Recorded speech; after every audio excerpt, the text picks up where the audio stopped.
Welcome back to the Social Media Millionaire Podcast. Episode undisclosed. We're still trying to figure that one out. We don't know what episode it is. Eventually, we'll figure out what episode it is. We're just here. But we're just here for now. In this episode, we're going to be covering over, if you didn't hear, depending on what got cut and didn't get cut. It just got dark in here. Yeah, that's because we don't have blackout shades and we don't have lights on. Nice. I know, right? Isn't it so nice?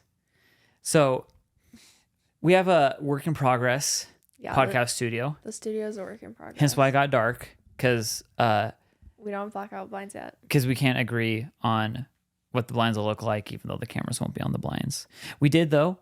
You can't see them. We are getting wood paneling that's going to go behind us, and we have an awesome lighting setup. So once we get blackout blinds, eventually, this is going to be a sick setup. Yeah. So good lighting, good audio. Hopefully, we'll see, and multiple camera angles now, so we're like official. Yeah, we decided we'd rather have a podcast setup than a guest room. Yeah, we have so many guests over. They're gonna be so sad. LOL. Yeah, my sister will actually be sad if we don't. Well, it's okay. Move by the time she gets back. We'll buy a new house for her, and she can like set up her room there. We'll have room for a podcast studio. It'll be fine. Yeah, awesome. So many things going on.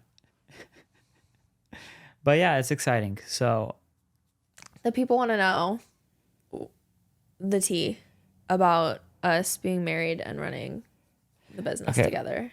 That's what tea? Like, do they want to know about us getting married, or do they want to like just be like? Well, just like I think all the tea of like, I think how we got here and like what the conversation was like, or like if there was a conversation, how we decided that like we're gonna do the business like full time and we were gonna both be all into it, and like. I asked our team for I'm in the chat ideas because they obviously work with us, so I wanted to know like what they think we should tell people because they have to deal with us all day every day. Such a great question. So I guess we can start in the beginning. Yeah. I slid into the DMs. Oh, we're starting in like the beginning. I mean, I feel like you have to. Okay. So, Soren was the OG closer. Well, just a little background on me. I've always semi-been obsessed with business. First autobiography I ever read was John Deere's because I grew up on a farm, and I was like, wow, that guy knows business because he always kept on improving on his plows. Which, funny enough, John Deere doesn't actually build plows anymore. They built their last one last year. Thanks so much for sharing that. You just get fascinating tidbits with me. Roll with it. So first autobiography, I was like, wow, he really knows business. He can make so much money. I read P.T. Barnum's autobiography, I love P.T. Barnum. I think in the 5th grade. And this wasn't actually like a willingly thing.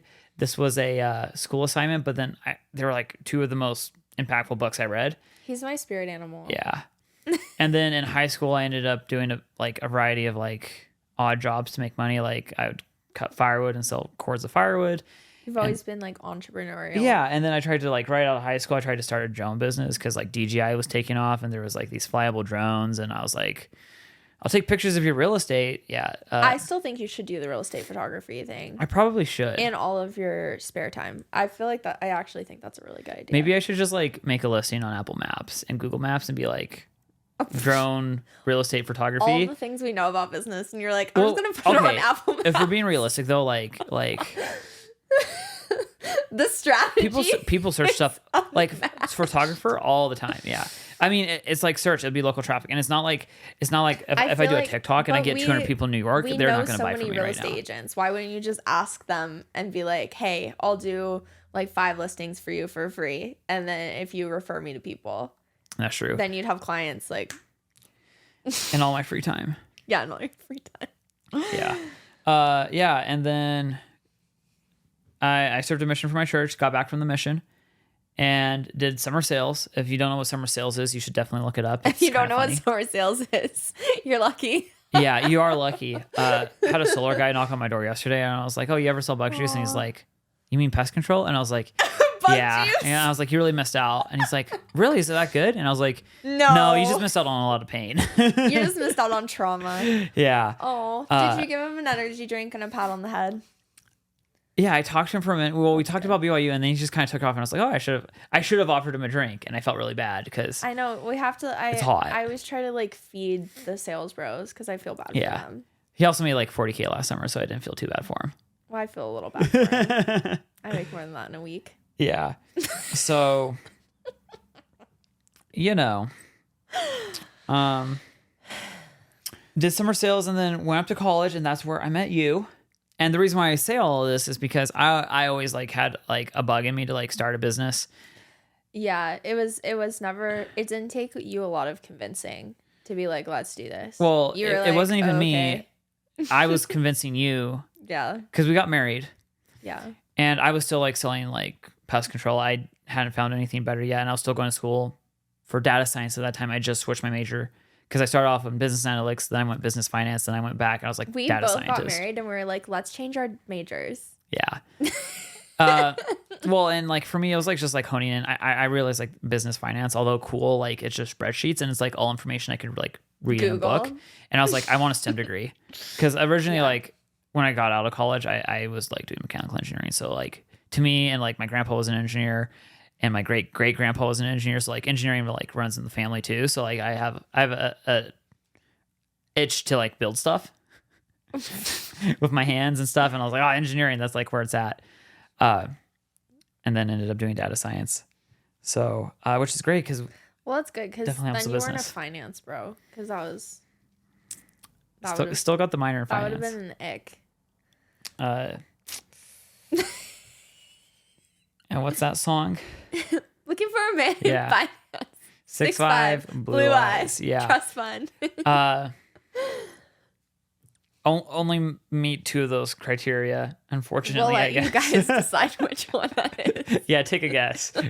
Can't look if you're watching this. Anyways, yeah. So I always wanted to start a business, and then we got married. Well, and remember when we were dating, I was like, I'm going to law school, and I want to work at like one of the big five, and you were like, oh, would you ever want to own start a firm? Well, and or, that like, was like own one of a the business? questions because that was like the first thing I found out. And I was like, no, like I know what it takes to run a business. I want no part of that. For the record, all of the negatives, I was right, but I think the positives outweigh the negatives. But I was 100% correct. The funny thing is then I found out she had done like social media management for like someone she knew in the rodeo space. That's pretty big. And the more I learned, the more I was like, why didn't you just like... As we're like dating, you're even like a side hustle, like why don't you just like... I'm like, because I don't Do you know how many people would pay for that? Like...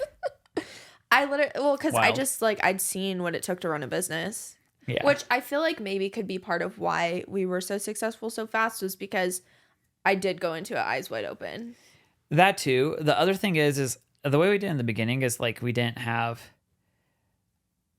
expectations. We didn't have expectations. The other thing is like we ran it really lean for a long time, which made a big difference. I think, you know, if I could go back, I think we should have scaled the membership more. Mm-hmm. Hindsight's, you know, always 2020. Because it would have given us a better base, less employees. Not that we don't love our team. Yeah, not that we don't love our team. Obviously just, love them. I think I would have done, yeah, I agree. I would have done things maybe in a different order. Yeah. But, I mean, it worked out fine. Yeah, so. Anyway. So, yeah, I was like, no, I don't want to have a business. And that sounds like too much work. She didn't have one for, the first 8 months that we were married, really. But, like, then you got on the influencer kick, which... because that was probably like, honestly, that was probably peak influencer era, like end of 2019, early 2020. Well, because you were like, you know how to do all this stuff. Why don't you like at least like grow your own social media? And I was like, okay. Yeah. And then you started blogging and that took off too. Yeah. Very. And like a month later, I had like 20K on Instagram. So you were like, why don't you grow your social media? So I did. And then it took me another 6 months to decide to turn it into a business. Yeah. And honestly, it just kind of was like one thing led to another. Because like, if we're being real. I started building the websites for people. And that's what ultimately like pushed us into like a full-fledged business. And like, like to be a successful influencer online, to actually get brand deals from companies, I feel like you need hundreds of thousands of followers Yeah, and an extremely active audience. 20K on Instagram is not enough. I mean, You you even got up to like 40, but it was Yeah. like super small. and like you can get brand deals and stuff typically, but it's not a huge paycheck. It's not anywhere near to the income we wanted to be able to invest. yeah. And part of it was like the people I was working with at the time, it was all like invest in real estate, invest in real estate, invest in real estate. So that was like the objective. It was like, can we get more cash flow to buy real estate, invest in real estate? Yeah. So yeah, I started building websites, and then people were like, hey, can you help us drive traffic to the websites? And I was like, yeah, sure. So then I like swung back into management again. And then it just, once my TikTok took off, there were just too many people. It was like, I can't do management for all these people. Mm-hmm. So then I moved into doing consulting, and it was just like one-off calls. It was like 90-minute intensives and stuff. Yeah. Which was just super awesome to begin with. It was kind of crazy. It was really surreal It was like, to I watch. can't believe people want to pay to talk to me. Yeah. Well, and it was like the amount, because you were probably doing about 30, like you're bringing in like 10K plus a month, which was, you're doing about 30 of those a month, or like one a day. Our very first month actually being like, okay, this is a business, we did $9,999. I remember looking back I was looking at the Stripe receipts the other day. Yeah. We technically did 10K because remember I had that 1,000 coming on Venmo. Oh, not Honeybook. Oh, I didn't even count Honeybook. That might Maybe have we been did the more next than month. 10K. That was probably the second month. But my point with this is the first month we did this as a business, we did 10K. Like the second that we were like, okay, let's be serious about this, it took off immediately, which I think is just a testament to like the knowledge and like skills that I already had coming into it. Yeah. I wasn't like floundering around. Well, and the funny thing, like I talked to you about this the other day, but like the person you done this for, like not only did she have like an e-commerce brand, not only did she have a membership, not only did she do coaching, like she literally did everything that like anyone online with a social media brand would want to. And she did it, you know, into the multiple 7-figure range for multiple different businesses, if not 8 figures now. Yeah, So- they're all multiple 8 figures now. Actually, I know for a fact that the one e-commerce brand is actually into 9 figures. That's insane. Yeah. That's actually insane. Yeah. And I don't, Which that's is just awesome. And it's just, I mean, that tested like product market fit and everything, because not very many companies make it that far. Right. Yeah. Well, and then they sold one of the companies for, I think it was 50 mil. That's a nice paycheck. Yeah. Yeah. So anyway, all of that to say, I knew what I was doing. And I mean, we did come into like running a business, I feel like eyes wide open, because like I knew what it took. So we didn't flounder around. There wasn't as much of like a learning curve in the beginning. Not that we didn't make mistakes, because of course we did, but the time that it took us to learn was a lot shorter than most people, and to get to being like profitable was a lot shorter than most people. Yeah. It's funny because we still get questions of like, is your business profitable? It's just We're like, why would you have a business if it wasn't? well, and it's like, you can't like, I look at that question and I'm like, well, I feel like you don't have a business if it's not, if it's not profitable. Obviously some of your businesses take you're losses. like a growth, like, or doing something that requires where it's lots of capital. It's like tons of capital, but other than that, yeah, if you're like bootstrapping a business and you're not profitable, you suck. Yeah, it's just like, I mean, you just don't have a business. Like you either make money or you don't. Yeah. And obviously I'm like making large assumptions here, but like for the most part with like a lot of businesses, that's like what it's like. Well, and any businesses that like we would work with, and anyone that we work with, especially it's like a service provider, it's like, okay, you have like no expenses. So if you're not profitable, like you have a problem. I don't know if I know this even, because like it just kind of happened. What made you decide like, okay, I'm not going to do anything else. I'm just going to work in the business? Opportunity cost is a big one. I mean, that's why I quit doing sales, but then it was like, then I graduated and it's like, do I get a job And it was like right when ChatGPT 4 launched too. And I had a degree in data science. So it's like definitely could have got a high paying job, honestly, probably between 1 and 200. Yeah. Just because it was like ChatGPT being released was like, but it was like, do you want to spend of like 40 hours a week to make that in a year? Well, or realistically, I would have spent 60. Okay, 60 hours a week to make that in a year, or would you rather spend 60 to 80 hours a week to do that in a month?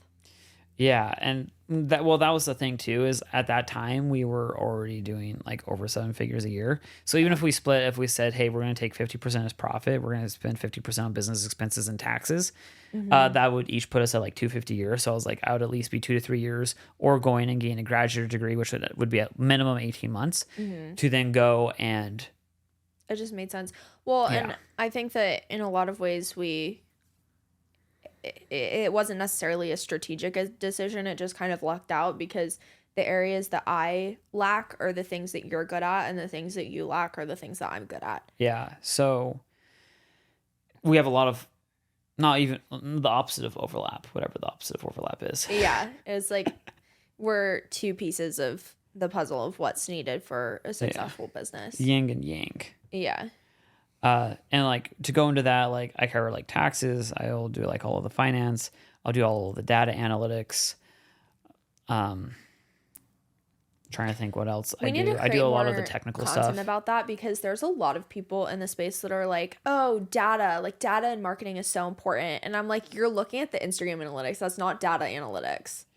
Yeah. You need to like talk about that more, because people have no idea. Like the people that are like, oh, we do like data backed marketing. No, you don't. Do you have a data scientist on your team? No. Then no, you don't. Well, yeah. I want to make a lot of content around that too, because I found that tool, and I want to make numbery content, because apparently it performs really well. Well, if you can do it. You're too humble. People are like, you like don't humble brag on yourself at all. You're just like, oh, here's the numbers. And then you run away. Yeah. Well, I mean, I don't care. Well, and that's the thing, is like, I don't care about myself being better. I just want my clients to do better. So, I mean, that's how I look about that. Your clients would do better because you'd have more of them if they knew what you did. Yeah, I know. I know. And I'm working on it. It's just a lot of the things I want to do too are going to, the work I want to put into it is difficult.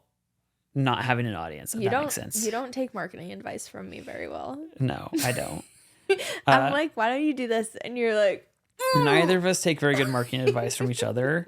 It usually devolves into multi-month like marketing campaigns to each other to get the opposite one of us. And I do the same thing with her. I'm like, we like market to each other to try to get what we want. The numbers don't make sense, babe. And she'll be like, whatever, I'm the best marketer in the world. And it'll just take like legit like months to convince her, and then it's like, oh, I know more than you. We had our biggest months ever. Surprise! Wow, I'm shocked. Anyways, and then she'll bully me into doing stuff, and then she's like, "See, you got like 1,000 views," and I'll be like, "Yeah, that's way better than anything I've done." Anyways, because we're just at two different points. You're like, "Wow, that's better than the 12 views I got in my last video." My last 100 videos. Anyways, so. Okay, yeah. And then I also do all the technical stuff. So like the podcast setup, please don't bully me right now. I got a bunch of like R50s running. You got like so much stuff, but it's not like all connected and set up yet. Yeah. Anyways, don't bully me. This is all theoretically going to look better. Part of it's our lighting. Part of it is... Honestly, no one cares. We have a better setup that's like half jury rigged together than 90% of people out there. So... Yes. I don't care. I just strive for perfection. Great. Let's unpack that a little bit. No, thank you. Reverse. So how do we separate business and personal life? That's one of the questions that I got in here.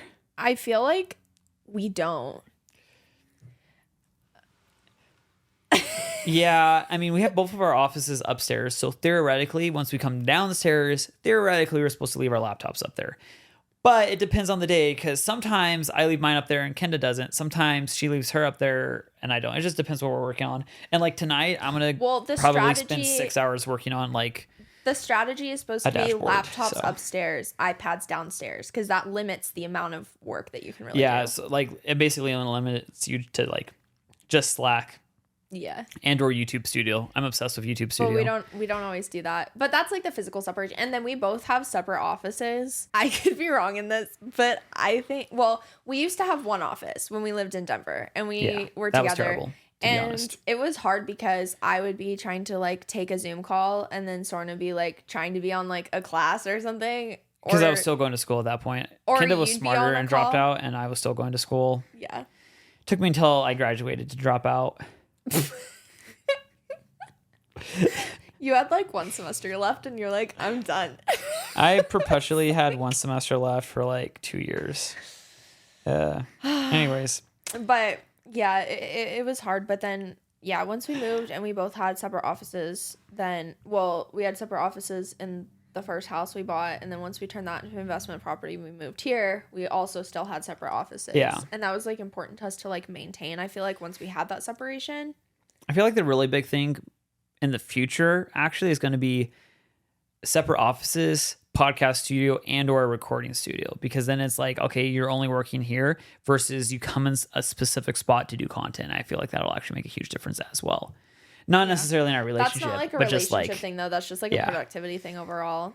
But like in terms of like separation, like I feel like we do a good job of separating if there's like frustrations on either side. Yeah. But when it's not frustrations and we're just like working on things, I don't feel like there is separation, because like we talk about it nonstop. Like you and I will like go on a date night and we'll be like talking about business, but it's not where like either of us are like, oh, it just my comes gosh. up. It's just, yeah, it comes up naturally. And I think or we're sharing like a podcast we listen to, or audiobook that we, or a book that you read, you know, because like we'll talk business, but it's not always like specifically like about clients or like specifically about business. It's more like strategy or like things we want to do, and like I don't know, because we both seem to really enjoy what we do. Yeah, I wouldn't go so far as to be like, if it feels like you're a hobby, you'll never work again, because like it's still, I mean, it's still work, but like it's work. We both like care so much about it that it doesn't feel like an invasion for us to like talk about it on date night. No. You know? So, and I think that really goes back to like, if you're going to start a business with a partner, you need to make sure you can both enjoy it to a certain degree. Yeah. And that you're both passionate enough about it. Yeah. Other than that, and you know, if we didn't have a business, we'd still be, whatever jobs we had, we'd be talking about guaranteed. Yeah, for sure. Well, and I feel like when it comes to then like disagreements, it's funny because Ellie brought this up when I think we were at the VIP day with Brandy, and she just was like, it's so funny because if you didn't know them, like working with them, you'd never know they were married. Like you'd have no idea. And I do feel like when it comes to like us actually working in the business, we do a really good job of separating. Like we don't really disagree in our like personal life. Usually any disagreement we have is around the business. Yeah, we have very few personal disagreements. We argue way more over the business than we do anything else. Yeah. And like those, on the off chance that we have like a personal disagreement, it never comes into the business at all. Mm-hmm. And if you guys want to know what the disagreements are that we disagree in the business, one is Kendall wants to redo the website like every other day. She's like, it's the reason why we're not rich yet. Okay. You know, and I'm like, the website is beautiful, and I've redone it so many times now that I've gotten it to where I like it. Do you know how much traffic we get on the website per month? You should redo the website over and over. We get like 3,000 page hits per month. Do you know how much of that traffic converts? The traffic doesn't like go to the website. Like 0%. It doesn't go to the website. No, but that's how much traffic we get on the website. No, I know, because we don't really drive traffic to the website. It still gets like a couple thousand a month from Google Analytics and like search, and people just find it. I'm just telling you how it converts. Great. Thanks so much. So, and then my thing is, I'm like, since I'm the finance bro and I love to leverage capital, I'm like, let me run ads. Yeah. Yeah. I'm like, because I'm like, we could run ads and we could do this, this, and this. We could leverage capital. Once we hit 8 figures, you can run ads to your heart content. So I'm just trying to figure out how to do that. I just want to get there so that I can give a great big ol' FU to everyone who's like, oh, it's so dumb not to run ads. Okay, well, I don't spend my money on ads. I have a bigger profit margin, and I invested more in real estate, and I'm going to retire 40 years before you do. So go suck a big toe. Yeah. So those are our two major arguments. Yeah. I think the website does look great though, and I think it is great for brand. It just doesn't. It just doesn't convert to booked calls. Well, that's because there's so many places for people to go, and there's like such a depth of resources on there. Well, and the thing that it does help with though is the YouTube channel. Yeah. And it's interesting because we get enough external traffic from it on videos. I know that like I should care about the conversion of it, but the thing is like to me the fact that it doesn't convert into calls is almost a positive because people go there, and I know people consume the resources. I know people go into like the archives. I know people go to the podcast and the YouTube channel. And so it's almost like they do so well, and there's so much knowledge and information there that like they don't need to book a call with us, which I know I shouldn't want because, you know, we're running a business, but like I kind of like it a little. Yeah. Well, I ideally though is, but I mean, the book calls come from other places though. Like it doesn't have to come from the website. Yeah. No, it doesn't. I'm squeezing everything. But those are like two things I feel like that we disagree about. But one thing I will say though is like, which I don't know if this is positive or negative, but I personally like it, is like if we're on a team meeting and you and I like disagree on something, we're not going to like take it off the call or be like, let's take this offline. Like we'll just like disagree and like have a conversation just like we would if like you were any other coworker. Well, and it's usually because one of us is too far to an extreme. Yeah. And we usually end up finding somewhere in the middle that works really, really, really well. And so, yeah, that's the bonus of having. We don't like treat each other differently inside the business aspects. Yeah. And I also feel like us being able to challenge each other on calls and stuff with the team, also because like we are married, I can see how it could be hard for like the team to be able to bring up things, you know, about one of us, you know, if they have feedback. And so I think us being able to have that healthy discourse makes it more of a safe space for any team members to bring up anything about either of us or any type of feedback. Yeah. Because we kind of set that tone where it's like we're open to that. Like we want you to challenge us if you think we're like not doing something well or if you have a better idea. Yeah, I really value that because, and when you can just like look at history, I'm a huge nerd when it comes to like World War II and stuff. And it's like every time, like if you look at leaders, it's always the leaders that just had a bunch of like yes men surrounding them that like led their countries into like peril, you know, and either lost wars, lost lives, or, you know. And I think even though we might have differing views on like specific strategies or like tactics or like ways to go about things, we're aligned in the big picture and like what we want the culture to be like and what we want results to be measured against and that type of thing. The other one is how have the roles changed and shifted as the business has grown, and we've set different like expectations and transitioned. I feel like we kind of shift back and forth as we go through like different seasons of the business.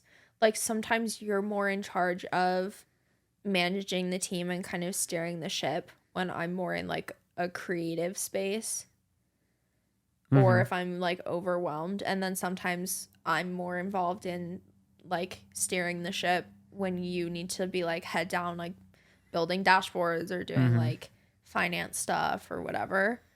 I feel like we do a really good job of kind of naturally stepping in and just filling gaps, and it fluctuates back and forth based off of like what's needed at the time. My joke that I always tell people when they ask what I do is I say, I always do whatever she tells me to until we hire someone to do it.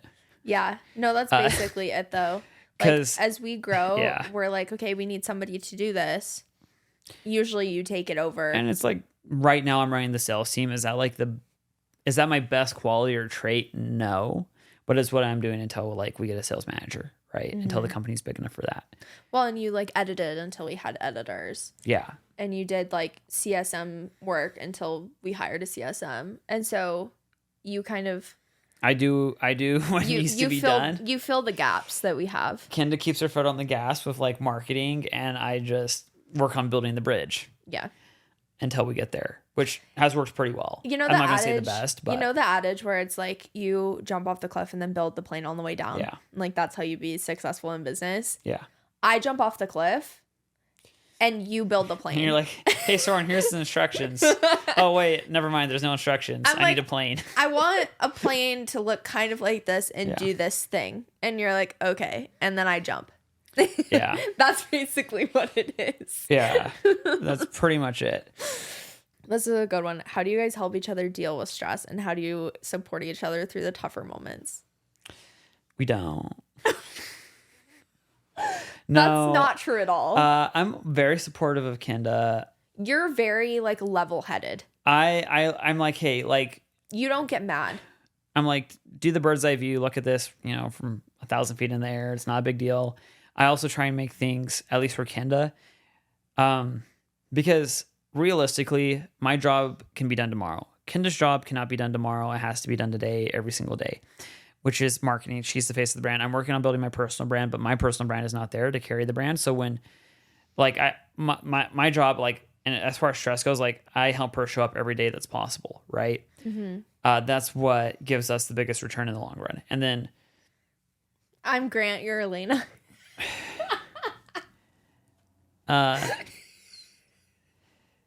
Yeah, I guess. You didn't think that was nearly as funny as I did. At first I thought you made a reference to Scandal. And I was like, what are you talking about? And then I thought, you're Melly. And then I was like, why did you say Grant and not Alex? Because I thought you said Layla. And because it's kind of like reverse roles on that. Like, like Alex goes out like and like just gets these. No, Cardone. Because she's always like, I get it now. She's like, I'm the support. It's my job to support. Yeah.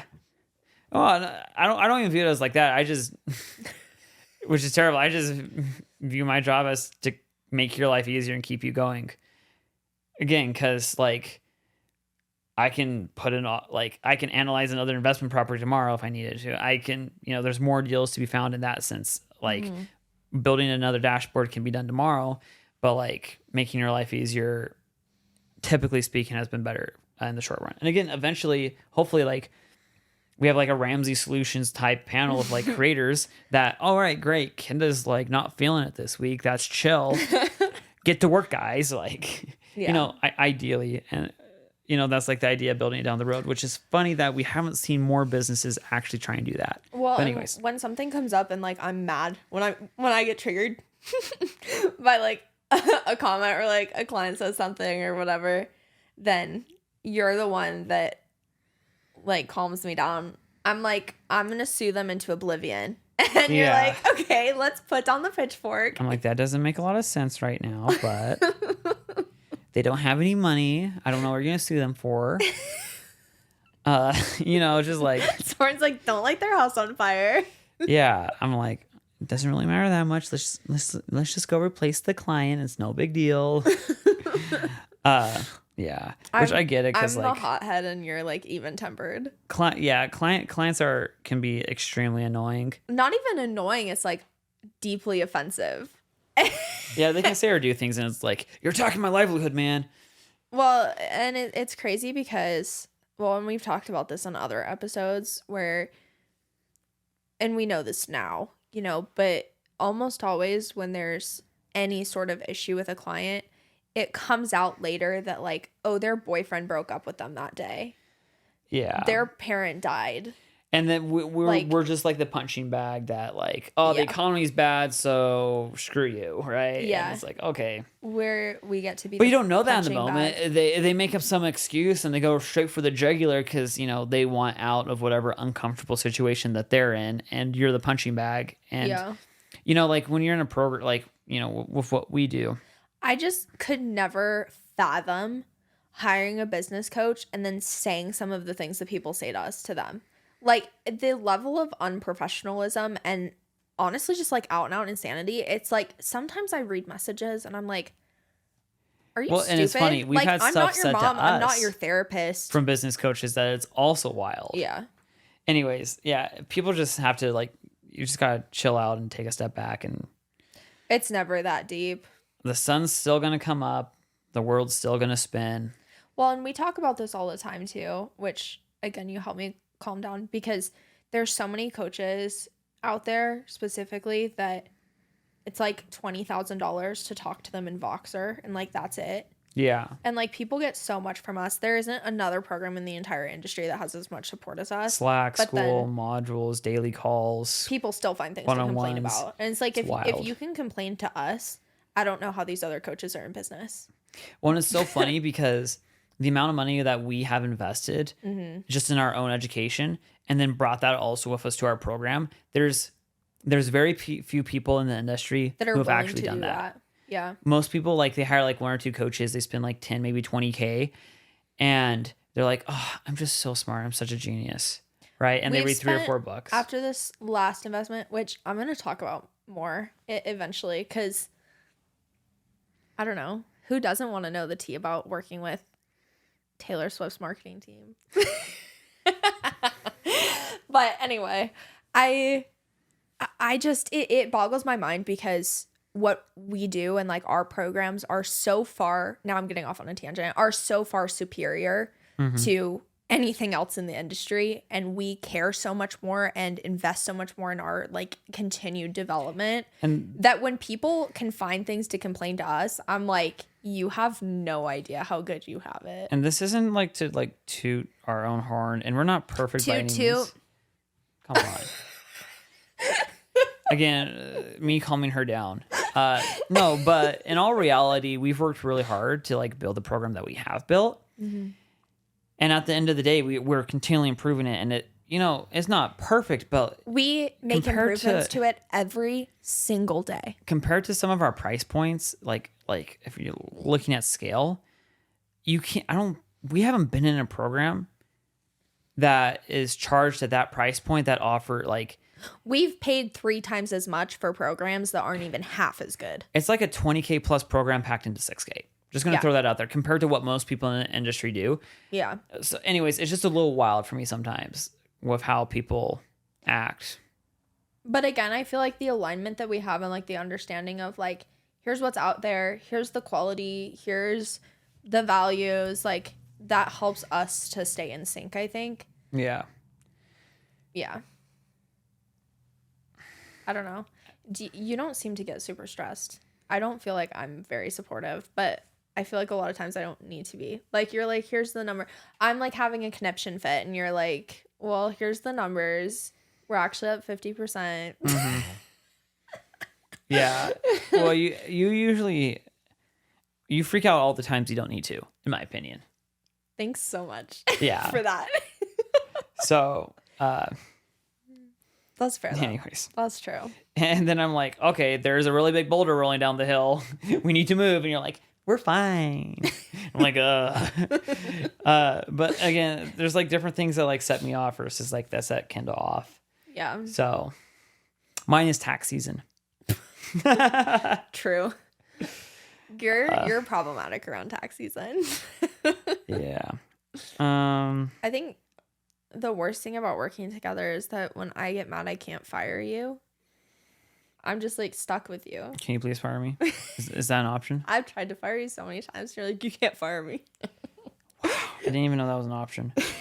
Are there things that you've like learned about me from like working together that make it easier or harder to be married to me? I plead the fifth. Just kidding.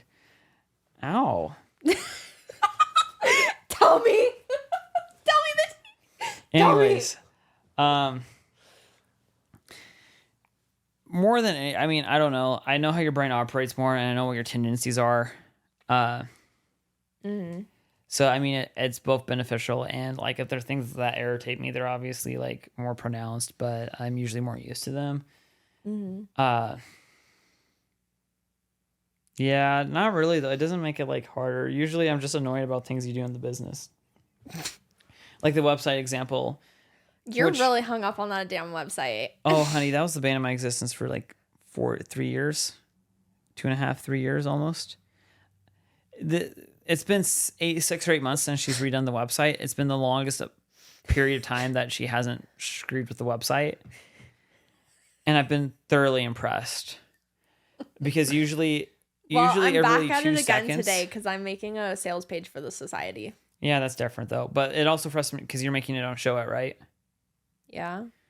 Yeah, exactly. It's like, why are you making it on Show It? Anyways, because another story. Our whole website's on Show It. Where else But would I all put of it? our Legion stuff is on GHL. Well, that's a personal problem. Our website. What do you mean that's a personal problem? That's where all of our leads go. And like you, that's a you problem. We can connect it to GHL. But the analytics aren't on GHL. You're gonna write a custom API to get the analytics over there? Maybe. Do it. Fine, I will. She won't. But I could, which is important. I don't think you could. Know. I definitely could. I don't think you could. I definitely could. I couldn't, so I don't think you could. I definitely could. Doubt it. I definitely could. Unless you do it, there's no proof. I'm just gonna leave it at that. It's also not worth your time. No, it's not. We have Hotjar on the website. It's good enough. No. Cries in Data Bro. Her sole objective in life is to make as many platforms as possible for me to run to look up numbers and data and make them impossible to connect to each other. It's death by 1,000 cuts. You like it. You know you do. No. Here's the last question. How do you not become business partners or like turn to friends or like roommates and be husband and wife and still in love while building a business? That's a great question. Are we still in love? Are we? Sup, bestie? Sup, bestie? Sup, sister? I feel like... Ooh, that's the dark side of the internet. That was painful. Yeah. I'm in physical pain. All right. You were saying? Oh, I don't remember what I was going to say. Oh, well, I don't feel like the business affects our relationship at all. No, we try and do our days separate so we have stuff to share at the end of the day. Well, and I don't feel like it's just like the fact that we keep it separate. I just feel like it doesn't affect it. Like, I don't know. I could be super mad at you about something in the business, but like that doesn't affect. Yeah, but that was like less of you. like, it wasn't like an argumentative question. It was more of a relationship based questions. How do we not become brother and sister? Because it's like, okay, so you're so good at being business partners. How you went so like you swung so hard to like Sweet Home Alabama. You went from like business partners to brother and sister. Well, that was like you live in Colorado, like roommates, brother sister, like whatever vibes, whatever you want to call it, roommates. I mean, we do. I mean, I feel like the main thing that most people would say is like do date nights, prioritize your relationship. Yeah, which we do. I don't feel like we're not like the best at it. No, I try and haul your butt out every Friday. Yeah, you're better than me at it. It's also hard because of where we currently live. We need to be in a bigger city, which, yeah. I mean, there's like outdoor stuff things. Oh, man, that came out hard. There's outdoorsy things here to do. Yeah. But it's not like date night activities. Yeah. It's not like date night activities. Which we still do and like we have fun together. Well, and it's like we go mountain biking all the time. We go skiing all the time. But I feel like it's less of a concern for us because you can tell me if you disagree with this. But from my perspective, I feel like even though we did get married like really fast. Yeah. It wasn't like, and this is going to sound bad, but like hear me out. It wasn't like whirlwind romance, you know, like it just, everything fell into place and it just felt right. And it was like so obvious that we were like a good match for each other that it's like, of course I loved you, but it also like logistically made sense. And like, we just kind of made sense together. Like it was not only like, did we love each other, but like it was also a very like logical decision where it was like this makes a lot of sense. And so from that side, like we've never been super like overly emotional about our relationship. And like even though we did get married fast, I feel like we've always just been kind of like best friends from the beginning, and like we spent so much time together, and it wasn't always even like in a super like romantic way, in my opinion. I feel like I always felt like I feel like I'm friend zoning my husband. I always felt like it's okay, bestie. It's okay, bestie. Anyways, Bruh. But I just feel like we've always been like really good friends from the beginning, even though we like got married fast. It never felt like this insane whirlwind romance where I've just like lost my head, you know, like it made a lot of sense, and we were really aligned on a lot of things, and we were able to like talk and have really good conversations and like really connect in that way. And like our values were the same, and like our desires I feel like it's were really the been same. the same as we built the business. Yeah. So it's been exactly easy. And I feel like because we had more of that like foundation of, I want to say, friendship, then it's made it easier to like build the business together, because it hasn't really affected the dynamic of our relationship. It's just an extension. It's like it's just another thing that we do together. Yeah. I mean, we have more memories and a stronger relationship because of it. So yeah. Well, and it's fun. We live our lives, and we go on more vacations because of it, and we're set up to have more time together because of it. So to actually work on a relationship. So yeah. And we have that more like freedom of time. We're both able to travel. It's not like we're trying to get like schedules to line up and stuff. Like if we want to take a trip and like go somewhere for a week, like we just do it. Yeah. And so that's the nice thing. We're able to do those things. Well, and I'd also say the last thing I'd say is like, if you are, I feel like this is going to sound really bad. I think that if you can't work together, you probably have bigger problems in your relationship. Because if you don't if you don't respect each other enough to be able to like take ideas and disagree and have that like healthy discourse, if you can't have a professional relationship, how can you have a romantic relationship? Well, yeah, and it's like if you don't trust each other enough or respect each other enough to trust the other person in the business, trust their decisions, trust that kind of thing, you have deeper issues, and it goes much deeper than business.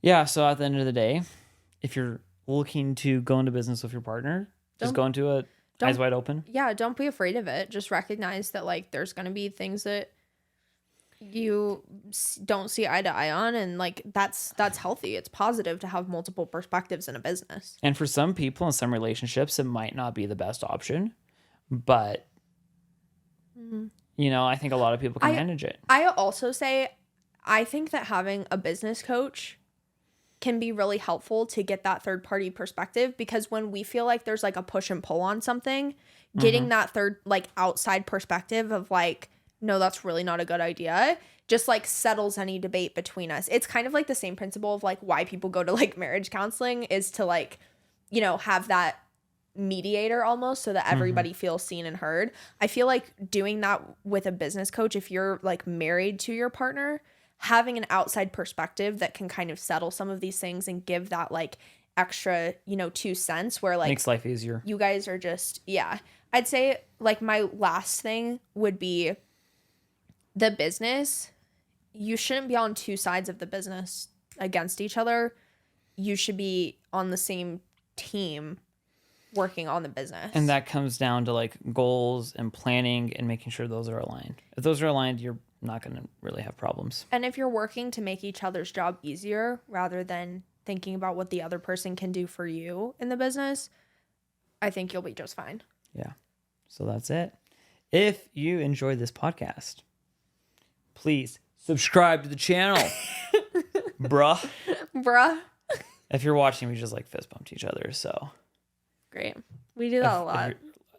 If you're not watching, that's our version of making out. It's a fist bump. Yeah. Sup, homie. All right. Subscribe to the channel. Leave us a review. A nice one. We live for the podcast reviews. We do. And be sure to follow Kenda on Instagram and TikTok at kenda.laney. That is KENDA.LANEY. And also me. Yeah, follow Soren. He really needs the help. SOREN at Laney or .Laney. LANEY. Are you flexing your muscles right now? all the time. You just gave me the ick. I do this about twice a day. Don't worry. Thanks for being here. We'll see you in the next episode. Probably most unhinged podcast ever. Okay, bye. Later.